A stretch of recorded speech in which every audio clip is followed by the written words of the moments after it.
A primavera está a chegar e com ela novos ritmos de leitura.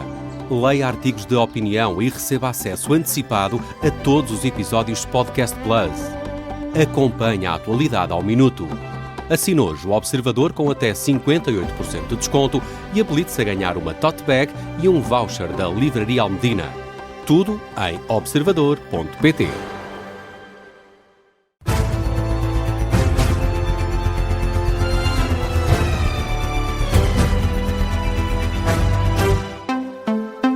Jornal das 8, com a edição do José Rafael Lopes. Portugal empatou a 0 esta madrugada com o México num jogo de preparação no estádio Azteca. A Seleção Nacional mostrou-se desinspirada e terminou o encontro com apenas 2 remates à baliza, um em cada parte. Roberto Martínez apostou em algumas surpresas no 11 inicial.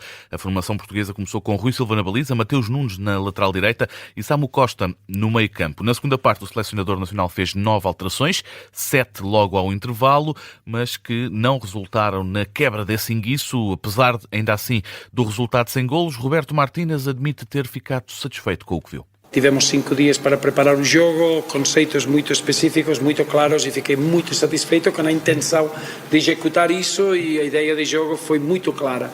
Depois, individualmente, não é fácil chegar a jogar na altitude, em março, há muitos aspectos individualmente que nós podemos avaliar, mas não era o estágio de avaliar jogadores num contexto individual, é avaliar os jogadores no contexto de grupo.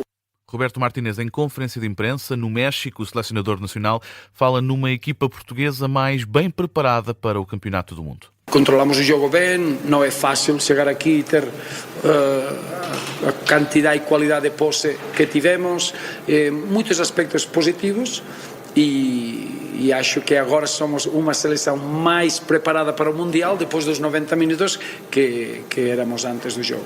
As palavras de Roberto Martínez em conferência de imprensa, aqui um registro da CNN Portugal. Já João Cancelo, defesa da Seleção Nacional, admite que Portugal podia e devia ter feito mais. Somos uma equipa que tem grandes jogadores, temos muita qualidade técnica dentro desta equipa, e acho que todos nós temos que estar um bocadinho mais e fazer um bocadinho, dar um bocadinho mais de todos nós e jogar melhor.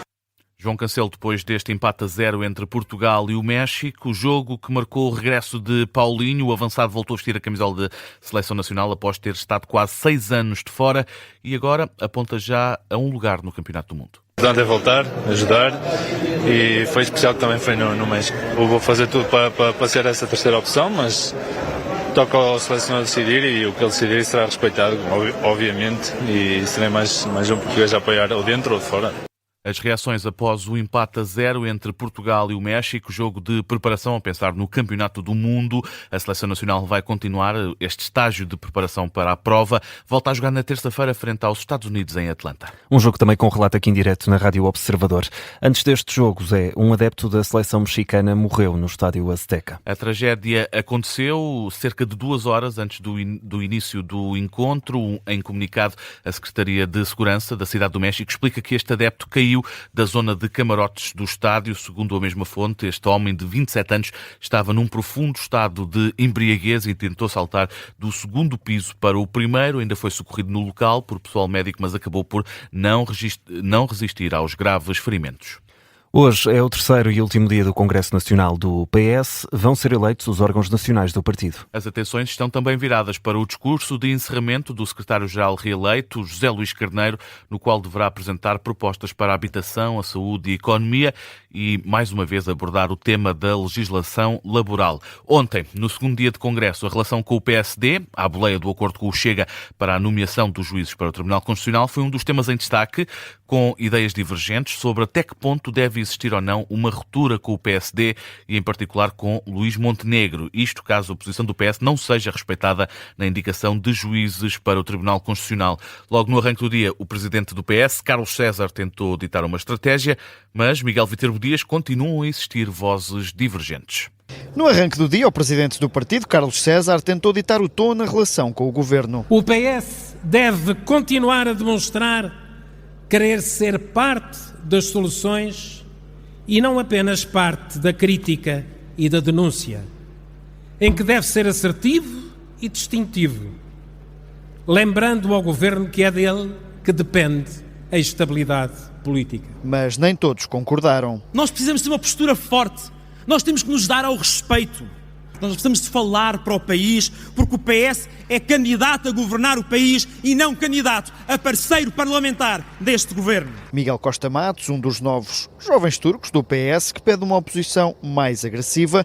Mas entre as atuais figuras da direção, o conselho é para evitar rupturas. Devemos ter todos uma grande preocupação em contribuir para que se não chegue a uma situação de crise irreversível na relação entre os dois partidos. Francisco Assis, que ainda assim admite que a questão da indicação de juízes para o Constitucional pode mudar a relação entre os partidos. Se porventura isso acontecer, alterará radicalmente a relação entre os dois principais partidos políticos em Portugal. Isso não deve, evidentemente, ter como consequência natural, automática e inevitável que o Partido Socialista, por exemplo, diga de antemão que vai inviabilizar orçamento. E entre as vozes que até têm feito reparos à estratégia de José Luís Carneiro, culpa-se o PSD. O PS não está a fazer uma ruptura. Quem faz a ruptura é quem, pelos vistos, e acreditando no líder do Chega, não é uma coisa na qual eu deposito grande confiança, há um acordo já fechado há muito tempo sobre este assunto. E o Partido Socialista não é envolvido numa conversa sobre isto, não se retiram conclusões. Perguntam, mas isto é uma ruptura, nunca mais falamos, nem olhamos para o orçamento? Claro que não, o Partido Socialista nunca faria uma ruptura dessa natureza. Mariana Vieira da Silva, num dia de congresso que não conseguiu estabelecer uma linha firme sobre a relação entre o PS e o Executivo. É um trabalho do jornalista Miguel Viterbo Dias com a estratégia do PS para lidar com o executivo de Luís Montenegro. Hoje termina este 25º Congresso Nacional do Partido Socialista. E que vamos acompanhar aqui também na Rádio Observador ao longo desta manhã. Marcelo Rebelo de Sousa diz que está a cumprir uma travessia no deserto no que diz respeito ao comentário político. O ex-presidente da República está a cumprir aquilo que prometeu quando deixasse a presidência da República, de manter-se em silêncio sobre questões políticas. Marcelo Rebelo de Sousa participou numa tertúlia da Festa do Livro de Celúrico de Basto e, apesar da insistência dos jornalistas, não comentou nem o impasse das eleições dos órgãos externos da Assembleia da República, nem mais nenhum tema. O antigo chefe de Estado disse estar nessa travessia do deserto das opiniões e que é para continuar. Sobre isso é que não posso dizer nada, tenho imensa pena. Sei que vai ser uma maçada, vai ser um deserto eterno para os meus amigos, onde perguntar 1000 vezes, eu 1000 vezes direi que não digo nada. Portanto, o governo tem avançado, pois tudo isso. Esta crise energética. Mas isso, tudo isso são questões políticas sobre as quais eu não me vou pronunciar. Sr. Professor, e então do ponto de vista de direito e de constitucionalismo, o professor é um perito nessa área? Também não, porque isso é uma questão política. E acerca da atualidade internacional e da guerra do Irão? Também é uma questão política. Não preocupa? Também é uma questão política sobre a qual não me vou pronunciar.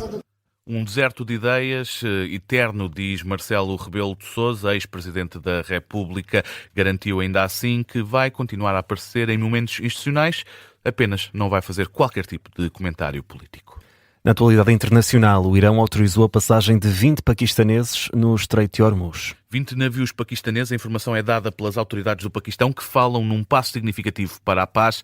Além da passagem destes 20 navios comerciais com bandeira paquistanesa, ficou fechado ainda um acordo diário. O regime iraniano vai permitir a passagem de 2 navios por dia por esta rota marítima estratégica.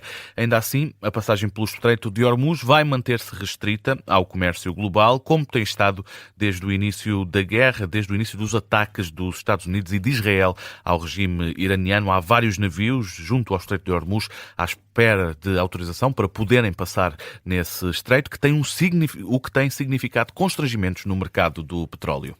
Ainda no Médio Oriente, o Kuwait e os Emirados Árabes Unidos voltaram a ser alvos de mísseis e drones iranianos. As autoridades dos dois países confirmaram os ataques. O Ministério da Defesa dos Emirados Árabes Unidos escreveu uma publicação na rede social X, onde avança que os sistemas de defesa aérea estão a intervir ativamente contra estas tentativas de ataque. O exército do Kuwait também disse estar a eliminar ataques com drones hostis. Entretanto, o Irão acusa os Estados Unidos e Israel de atacarem de forma deliberada universidades e centros de investigação no Irão. É o que escreve o porta-voz do Ministério Iraniano dos Negócios Estrangeiros. Acusa os dois países de tentar minar a fundação científica e também o legado cultural do Irão. Fica por aqui o Jornal das 8, teve a edição do José Rafael Lopes.